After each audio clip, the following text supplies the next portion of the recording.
Let me handle this, bitch.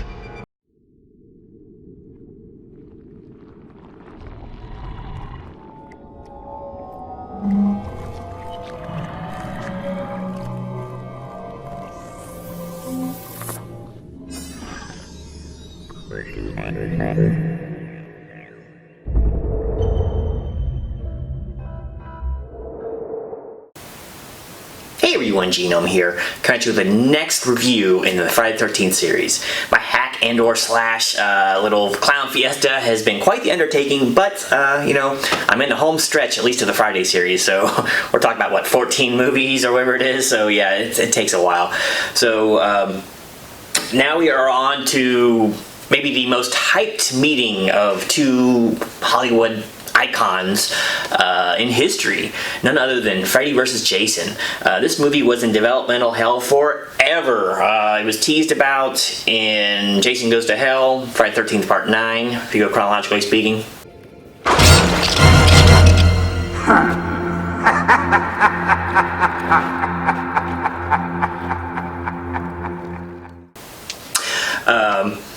But, you know, it just never came to fruition. The two sides, New Line and Paramount, just couldn't come to a decision, and then it was New Line, and once it was all, like, under one umbrella, yeah, it came to fruition. So, directed by Ronnie Yu, this movie was kind of a departure from a lot of the earmarks of the series, specifically more of the Friday series, in the fact that it was a higher budget affair, it had real slick production values, and as I recall, they weren't under any huge time constraints on the shoot. So definitely a much different environment for the shooting of said movie. So a lot of purists got mad because Kane Hodder was not to reprise his role as Jason. And in my interview, I'll link it somewhere below, with CJ Graham here about a month ago, I asked him about it.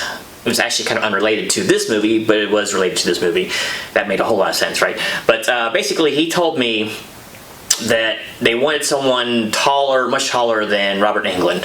Robert, I believe, is around 6 foot or so, and they wanted someone to tower over him to kind of show the disparity between the two protagonists there. So I know that CJ was also in talks a little bit, but even he wasn't tall enough. He said he's a little bit taller than Kane, and CJ is around 6'3", 6'4", so assuming Kane is 6'2", I guess it just wasn't tall enough, even with lifts, wasn't. But stay tuned, there's more on those lifts to come. And I always said, well, why don't you just have Kane do it? And their reasoning was they wanted somebody taller, and I'm about a little bit taller than Kane, but the person they used, Ken, is 6'6", and they actually put Ken in 2-inch platforms on top of that to make him 6'8". So I assume their goal was to take my 6'3", 6'4" body and put me in 2-inch platforms to size me up against Robert. That's pretty incredible because Ken Kirkinger is a big dude to actually make him taller. Big man, I mean 6'6", and I didn't know about the 2-inch platforms till he told me. I said, "You're kidding." So with that being said, you know. So CJ was saying that the next actor who is slated to play Jason was, of course, Ken Kirzinger. He actually had to wear lifts too. Ken Kirzinger is 6'6" tall without lifts. This is a big dude. Once again, I've shown the clip before of him and Kane meeting in Jason Takes Manhattan.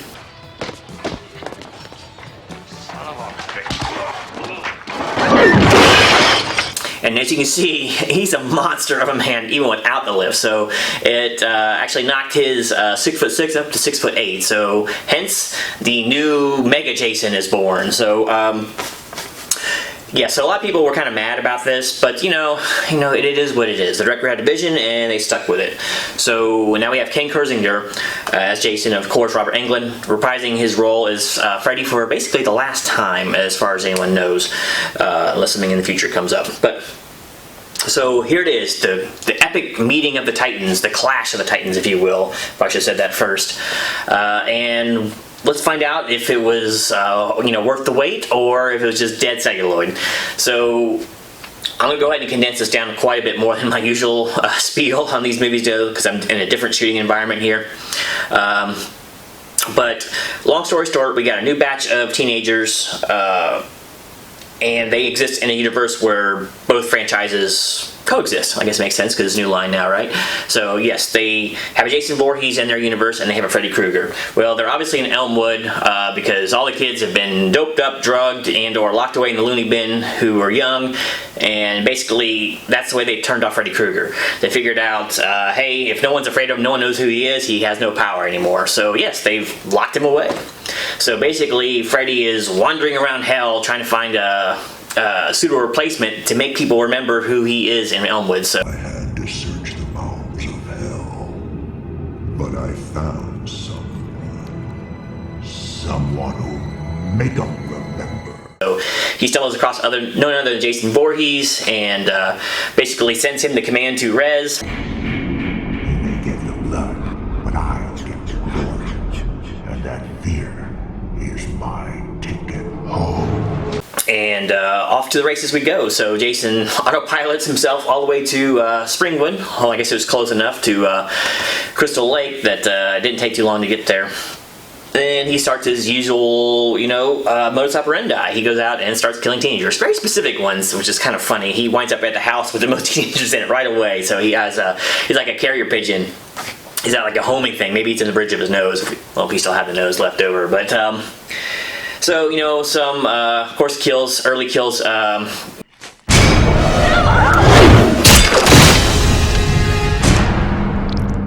take place, including this really iconic one, best of the movie, one of the better ones of the series, actually, that involves two things you wouldn't think go together too well, a machete and a bed.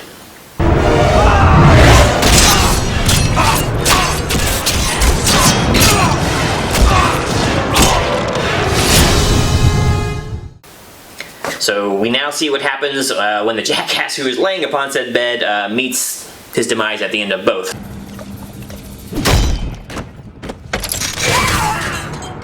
So, some more story goes along.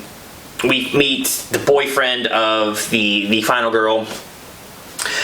He's up in an institution because, once again, they were just trying to make sure that everyone's deprogrammed and they can't dream anymore and they can't remember who Freddy was. So there's a lot of back and forth, going back and forth. Lots of happenstance happens to let him get out along with his buddy so he can meet up with his girlfriend and tell her some of the story and freak the entire town out in the school. So way to go on your mission of forgetting Freddy. I guess according to the plot, I guess you could kind of forgive some of that. They weren't really aware of what was going on. But so Freddy's starting to gain in power. He's not quite strong enough yet. Not strong enough yet. Well, I will be soon enough. So Jason has to do a little more work. He's just on autopilot anyway. He does the work anyway. He doesn't care. But he's not listening to Freddy or anything. So, some more kills ensue. Freddy gets stronger. And then Freddy's just about strong enough to kill somebody, and then, in a fit of pique, I guess, and really good random coincidence, Jason crashes a rave and kills Freddy's first real victim.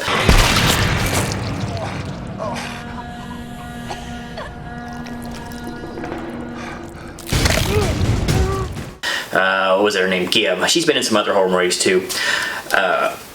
This scene also kind of highlights the incredible strength they give Jason in this movie. He flings this really cheesy raver dude 65 yards over a cornfield.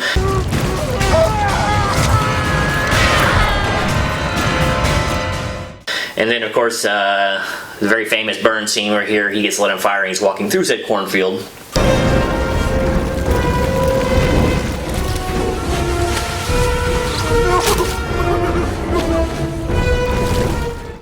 But Freddy's figured out now that Jason's now a hindrance. He served his purpose, but now he keeps killing and taking away some of Freddy's preferred fare, if you will. So he devises a plan to take Jason out of the equation. So that depends on a lot of leaps, very good leaps from the cast, who make some extraordinary extrapolations from what little data they have, that they can stop the dreams, and they can also beat Freddy with fire and beat Jason with water. I mean, none of this has ever been talked about before. I mean, I guess maybe it makes some sense, but we've both seen characters in the past deal with fire and water and have no problem with it whatsoever. Freddy always has fire going on in his boiler room and hellscapes and all that. Doesn't seem to bother him any. And of course Jason, as we all know, he's like an Olympic diver in and out of Crystal Lake all the time. That's it, come on!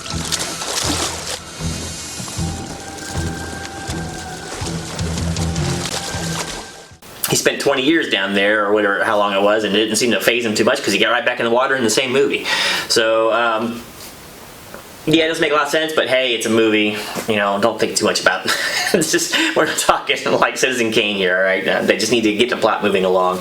So, kind of an aside here is most of the teens are rather annoying, but I mean, come on, it's a horror movie. I mean, is it really that much worse at acting than any of the others we've seen? Probably not. The lead actress is a little bit stony and turns on the overdramatic a little too easily.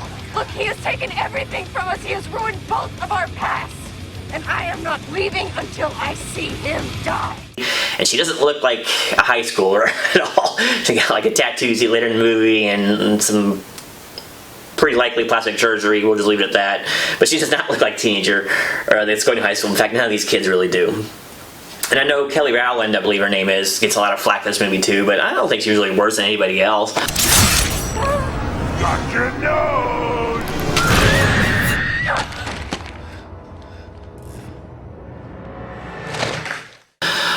In this movie, to be honest with you, like I said, she's no more annoying than the standard, you know, actress they have for the series. So, immediately at the psych ward, some more chaos ensues, more deaths.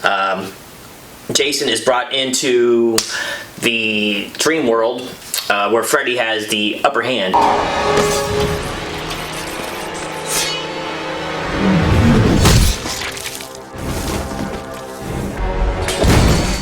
Now, when I first saw this movie, I thought, hey, this is it. This is the big meeting, because the fight went on for a while and there's a lot of back and forth.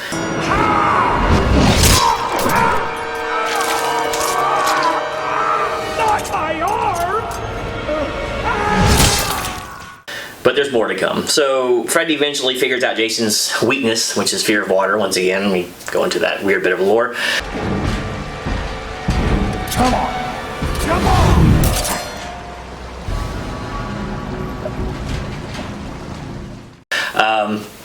It kind of delves into some really cool scenes of Jason's childhood. There's actually a lot of stark and striking imagery in this movie. I know Ronnie Yu gets a lot of crap from some of the fan base for the actual direction he took the film, but a lot of it looks really good. I like the color hue changes. I know a lot of people don't like that either.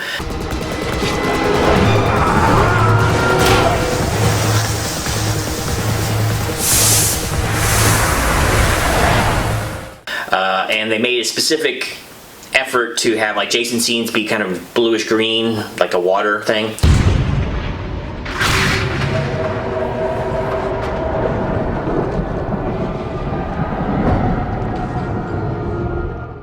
And then most of Freddy's stuff to be in a reddish hue, you know, the boiler room fire thing.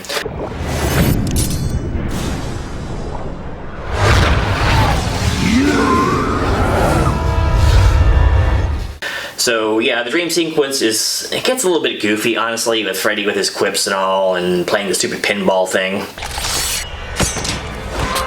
Oh, scared. But he beats the hell out of Jason for quite a while.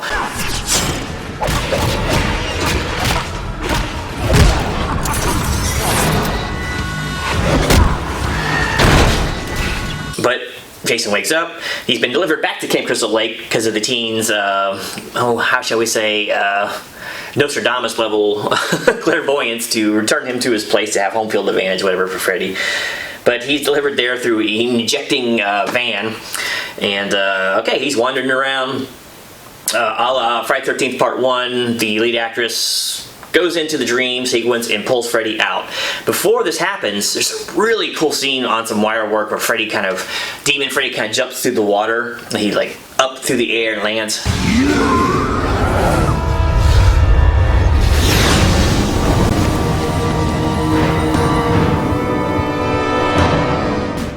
Excellent cinematography and just a cool looking scene. So he's out, and now it's time for Jason and Freddy to meet. So What commences is a battle royale. Even though Jason really could have just shredded Freddy from the very first thing, instead of grabbing him and running through the windows, he could have just cut him in half while he was on the ground,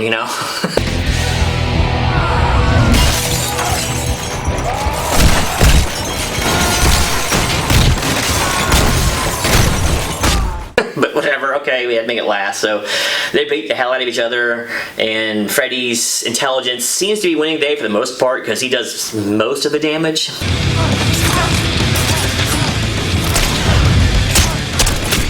Until toward the end. But I will say, I won't go through every blow by blow, but it's pretty worthy. A lot of cool stuff happens. The comical compressed air thing was a little bit hokey, but whatever, and the old site and still has all the power out there. Happens to be pretty convenient. Up here!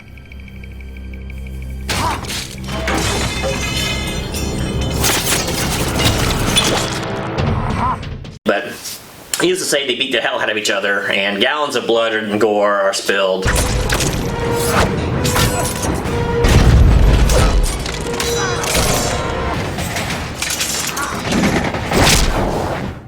And just when you think it's over, there's more. There's an explosion, there's water, like the two things that are like garlic to Dracula or something, they commingle and meet.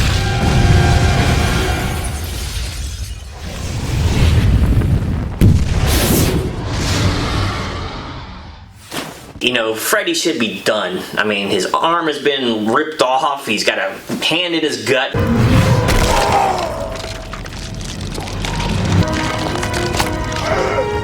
He's taken gosh knows how many machete hits, and he's supposedly just a regular human.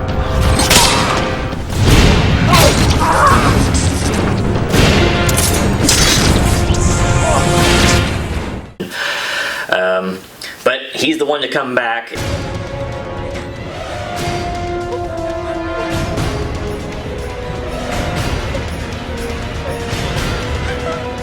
And then we have this surprise ending, sort of, but I won't ruin it for everyone. But let's just say they don't leave it on a cliffhanger, but they do leave it on a cliffhanger because they gave a definitive winner, but then they left it open for a sequel.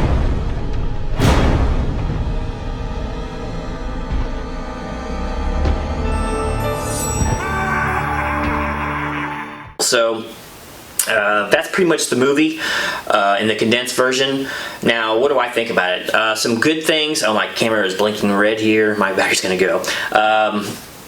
Slick cinematography. It's not the most active camera in the world. A lot of still shots. Like, when I think of active cameras, I think of like Steve Miner from parts 2 and 3. The camera's always moving. Or Tom McLaughlin from part 6. The camera's always moving and panning around at different angles. There's a lot more static shots in this movie, but everything looks slick and polished and just looks really high-end,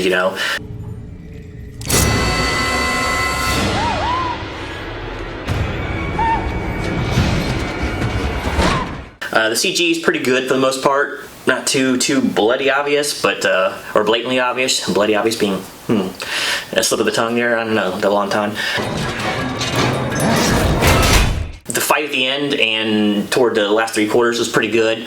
Kind of should satiate most gore hounds and people have been waiting to see the fight in a long time.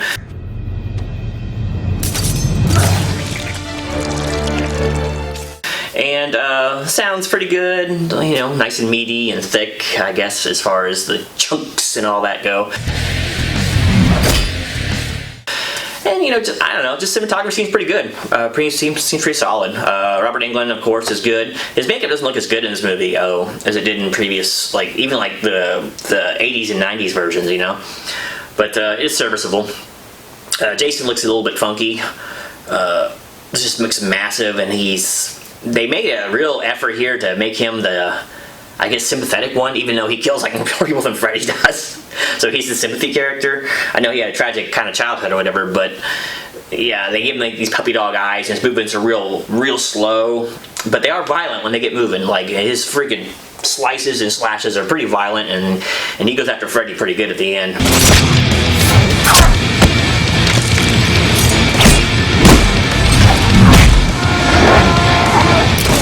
So, Freddy and Ken both did a pretty decent job with their roles here. I would like to see a little bit of faster Jason more than the lumbering one, but you know, it is what it is. Now for some bad. Yes, the acting is bad. Let's just get that out of the way right now. Overall, you don't care about any of the tertiary characters whatsoever. You don't care about the teens at all. They're just fodder to die, and that's the case for most of these movies, though. So you know, you can't hold that against the movie completely. You know, there might be an unsatisfactory ending for some people. It is kind of a cop-out.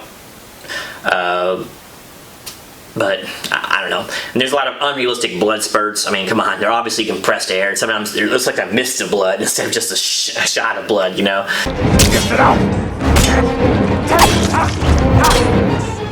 So that's kind of goofy. Some of the kills are kind of cheesy.